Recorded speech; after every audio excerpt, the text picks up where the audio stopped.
ଆସନ୍ତୁ ସାଙ୍ଗମାନେ ନୂତନ ରାସନ କାର୍ଡ଼ କିଭଳି ଆପ୍ଲାଏ କରାଯାଏ ଦେଖିବା। ଫାଷ୍ଟ ଯେକୌଣସି ବ୍ରାଉଜର ଓପନ୍ କରି foododisha.in ଲେଖି ସର୍ଚ୍ଚ କରିବା।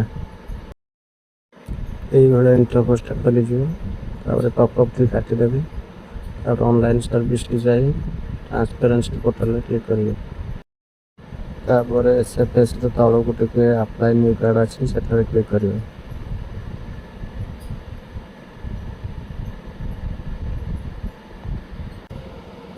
Apply for new ration card ଫର୍ମଟି ଓପନ୍ ହୋଇଯାଇଛି। ଫାଷ୍ଟ ଆପଣଙ୍କର ପ୍ରେଜେଣ୍ଟ ଆଡ୍ରେସଟି ଏଠି ଫିଲ୍ଅପ୍ କରନ୍ତୁ। ପ୍ରଥମେ ଡିଷ୍ଟ୍ରିକ୍ଟ ଫିଲ୍ଅପ୍ କରନ୍ତୁ, ତାପରେ ବ୍ଲକଟି ଫିଲ୍ଅପ୍ କରନ୍ତୁ, ତାପରେ ଆପଣଙ୍କ ଜିପିଟି ଫିଲ୍ଅପ୍ କରନ୍ତୁ, ତାପରେ ଆପଣଙ୍କର ଗ୍ରାମ ଭିଲେଜଟି ଫିଲ୍ଅପ୍ କରନ୍ତୁ, ତାପରେ ପ୍ଲଟ୍ ନମ୍ବର ଯଦି କିଛି ଥାଏ ଫିଲ୍ଅପ୍ କରନ୍ତୁ, ନାହିଁ ତ ସ୍କିପ୍ କରନ୍ତୁ। ତାପରେ ଆପଣଙ୍କର ଏରିଆ ପିନ୍‌କୋଡ଼୍ ଏଠାରେ ଫିଲ୍ଅପ୍ କରନ୍ତୁ।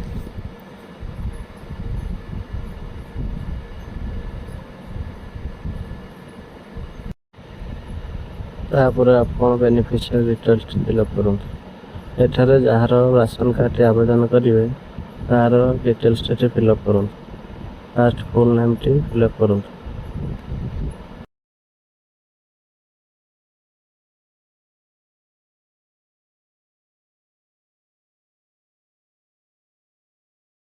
ତା ତଳକୁ ଅଛି ଇନ୍ ଓଡ଼ିଆ। ଆପଣ ଚାହିଁଲେ ଏଠାରେ ଓଡ଼ିଆରେ ଲେଖିପାରିବେ, ନାହିଁ ତ ସେ ଇଂଲିଶକୁ ବି କପି ପେଷ୍ଟ କରିପାରିବେ।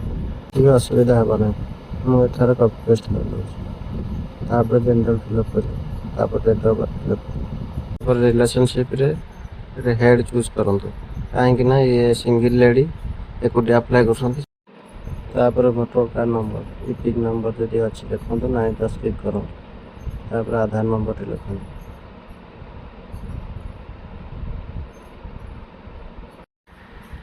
ତାପରେ ଫାଦର୍ସ ନେମ୍‌ଟି ଲେଖନ୍ତୁ।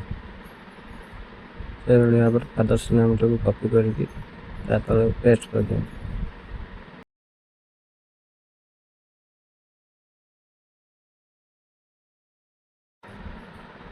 ତାପରେ ସ୍ପାଉସ୍ ନେମ୍‌ଟି ଲେଖନ୍ତୁ। ସ୍ୱାମୀଙ୍କ ନାଁଟି ଏଠାରେ ଲେଖନ୍ତୁ। ଯେ ସ୍ୱାମୀଙ୍କର ଆପ୍ଲାଏ କରିଥିବେ ସ୍ତ୍ରୀଙ୍କ ନାଁ ଲେଖିବେ। ଯେହେତୁ ସ୍ତ୍ରୀଙ୍କର ଆପ୍ଲାଏ ହେଉଛି ସ୍ୱାମୀଙ୍କ ନାଁ ଲେଖନ୍ତୁ।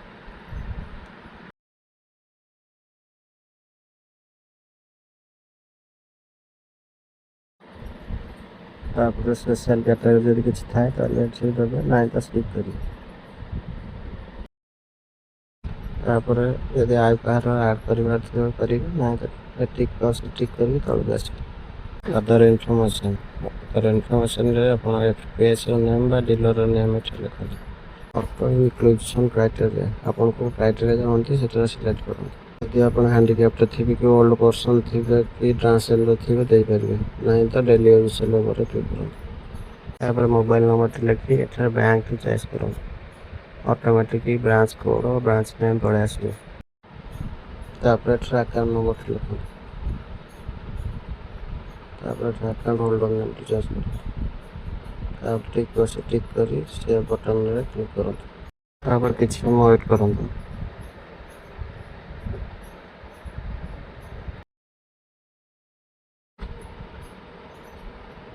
ଦେଖନ୍ତୁ ସକ୍ସେସଫୁଲ୍ ମେସେଜ୍ ଆସିଗଲା। Beneficiary information is save successfully. ତାପରେ ଓକେରେ କ୍ଲିକ୍ କରନ୍ତୁ। ତାପରେ ପ୍ରିଣ୍ଟ ଆକ୍ନୋଲେଜମେଣ୍ଟ କ୍ଲିକ୍ କରନ୍ତୁ। ଆକ୍ନୋଲେଜମେଣ୍ଟଟାକୁ ପ୍ରିଣ୍ଟ କରି ରଖନ୍ତୁ। ତାପର ଷ୍ଟେପ୍ ହେଉଛି ଆପଣଙ୍କ ଏରିଆର ଡିଲର ପାଖକୁ ଯାଆନ୍ତୁ, ତାଙ୍କୁ KYC କରିବା ପାଇଁ କୁହନ୍ତୁ। KYC କରିବାର କିଛି ଦିନ ମଧ୍ୟରେ ଆପଣଙ୍କର ରାସନ କାର୍ଡ଼ଟି ଜେନେରେଟ୍ ହୋଇଯିବ।